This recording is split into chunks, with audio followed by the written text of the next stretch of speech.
There are those Badmind people who would want to say that the government has nothing to do with this. But you know, Badmind people cannot be happy for your success. They can see you prospering and say, I am happy for you. When we put in place the state of public emergency, which were very effective in reducing murders in the northwestern parishes, they can't join it because they badmouth it. Data from the JCF show that 7 homicides have been reported in the parish between January 1 and June 14. It's 21 fewer than the 28 recorded for the corresponding period in 2024.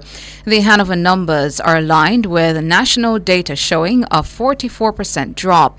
Data from the JCF shows that 303 murders are recorded across the island from January 1 to June 14.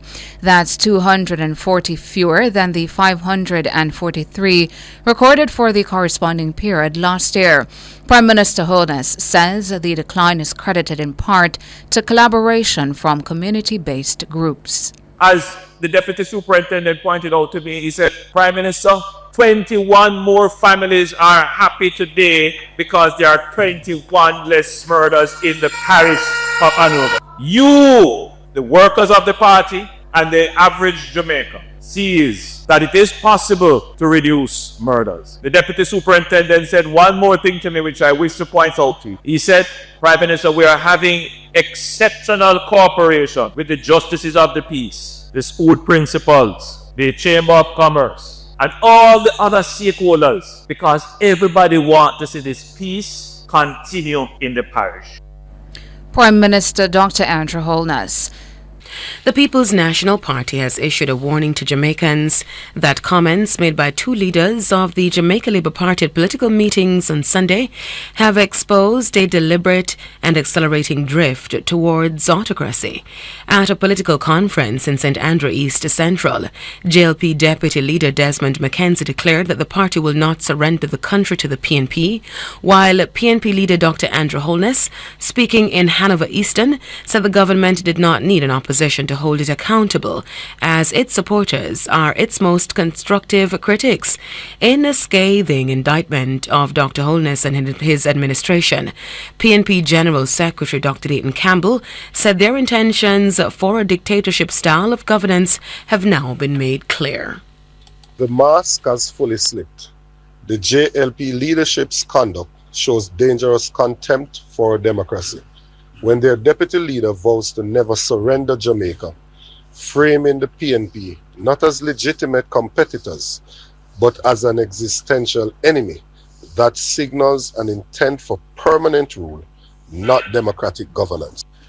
And when the Prime Minister himself declares the JLP doesn't need the opposition for accountability, that dismisses Parliament's constitutional role.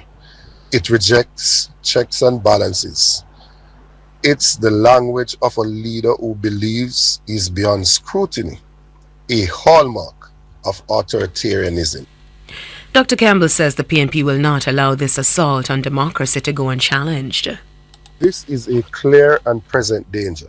The Holness Cabinet's actions are a systematic assault on the pillars of our free society. Therefore, the PNP will relentlessly challenge the autocratic trajectory using every constitutional means at our disposal.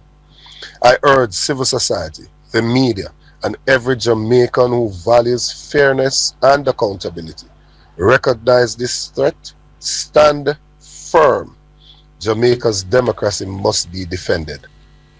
PNP General Secretary Dr. Dayton Campbell. Declaring that the People's National Party has no credibility when it comes to fighting crime, the Jamaica Labour Party has rejected a repeated claim by opposition spokesman on security Peter Bunting that the Andrew Holness-led administration deserves no credit for the 44.2% decline in murders so far this year. Chairman of the JLP's Communication Task Force, Senator Abga Fitzhenley, says the claim by Senator Bunting is untruthful and dishonest. Senator Fitzhenley says the bravery and skill of the security forces, supported by unprecedented and major investments in national security and the strategic policy making of the government, have combined well to ensure positive outcomes. He further contends that the opposition spokesman on national security is embarrassed that the PNP's repeated claim that the government does not have a crime plan has proven to be false. We have done more than toss money at the problem. It is the Andrew Holness administration that tabled Plan Secure Jamaica in the Parliament, a first of its kind document. We have invested heavily in improving the intelligence capabilities of the security forces, significantly expanded the boots on the ground, the numbers in the JCF and the JDF, brought additional technologies to the crime fight, and we have critically passed strong laws, and we have given strong policy support to the security forces. Chairman of the JLP's Communication Task Force, Senator Abka Fitz-Henley. Two former members of the People's National Party in Hanover have switched allegiance to the Jamaica Labour Party. Craig Oates, who was rejected as MP candidate for Hanover Eastern after a selection process, and Kenroy Kalami, whose interest was in the Caldwell division, yesterday made their choice official during a JLP Hanover Eastern workers' meeting and appreciation ceremony. In an interview with Radio Jamaica News, Mr. Oates said poor treatment from the PNP led them to cross the floor. They try to mar my character and my reputation in a very subtle way. And I don't think that is something that I wanted to continue. And most importantly, I spent at least $7 million that went down the drain, and I did not get a call from the leader of the party, Mark Bolin. I did not get a call from the General Secretary, Dayton Campbell, or any other senior members. Mr. Oates says he now chooses Jamaica, a slogan of the JLP for the upcoming general election, after seeing the significant infrastructure improvements in Hanover. I have seen where in Jamaica it's the most work that we have seen taking place in the country. We have seen work taking place in Hanover. Craig Oates, who recently crossed the floor to the PNP. That's to the JLP.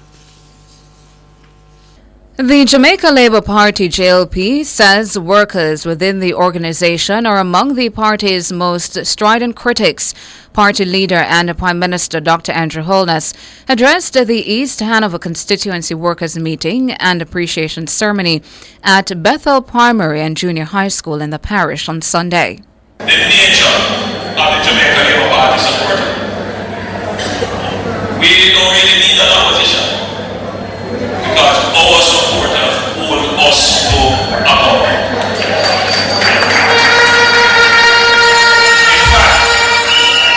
In fact, our supporters are our staunchest constructive critics. And I've grown to respect and understand that about the party that I lead. So I listen very carefully to what my workers are saying, because if they are not happy, they are not going to be silent. Holness told a packed auditorium in Hopewell that it's not in the character of JLP supporters to act on emotions. He says, unlike the PNP, Labourites act based on information and substance. Holness took a dig at PNP supporters at the recent demonstration against the appointment of Dennis Chung at the helm of the Financial Investigations Division, FID. He noted that some were unable to articulate their reason for protesting, despite being, in his words, loud and exuberant. The JLP leader says Labourites have to be informed in order to transmit accurate information to people in their various communities. We come here to enlighten. We come here to educate. We come here to give you knowledge. We come here to empower you. We see you as the candles that will go back into the community and light the way for the members of your community and the members of your family and the members of your church and the members of your school to see the great work that the Jamaica Dr. Andrew Holness, the Prime Minister and a JLP leader. Meanwhile, the Prime Minister is urging Jamaicans to vote based on a party's ability to address the problems facing the country. Speaking on the weekend at a fundraising dinner for Central St. James MP Hero Clark, Holness says this, rather than personal levels of discontent, should motivate the decision on election day. There are persons who will say, I'm still unemployed. I don't have water. My road is bad. All of these complaints you will hear, and they can become the basis on which there is discontent. And for the voter who does not make the link between discontent and the wherewithal to correct it, they may just vote on discontent and not vote on wherewithal, which is what our voters have done historically. And so what happens when you vote on discontent and not on wherewithal, meaning the ability to actually correct the discontent, is that you end up in a cycle of discontent. The JLP leader also encouraged the voters to be wary of impractical election promises. I mean, it's easy for somebody to come and tell you, I will give you a horse that can fly. Sounds good. And you might very well buy it. But of course, there is no such thing.